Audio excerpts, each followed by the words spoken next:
Nilikuwa najisikiliza kwa TV vile nilihubiri zamani, nikasikia nilikuwa nimepata shida moja ya nikihubiri nikaongea juu ya nyumbani vile wazee wana behave vibaya, wanafanya. Mzee mmoja nikaona anafura sana. Nikafikiria ni pepo inatoka. Kumbe alienda kupiga mke wake makofi hapo nje. Akamwambia leo mama alikuwa amemshurutia, kuja usikilize Harrison, utasaidika. Akakuja akamwambia, ulikuwa unaniambia nikuje nisikilize Harrison, maana umemwambia mambo yangu yote ya nyumbani. Sasa ameenda kuniandika mbele ya watu. Na mke wake hata kusalimiana saa hatujawahi kusalimiana. Na huyu ni mara ya kwanza anafikiria, hajui ni roho anasaidia mtu.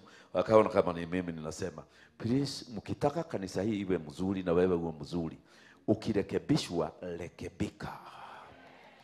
Ukitengenezwa, ukikemewa, kuna jina kama kemeka ya Kiswahili wewe.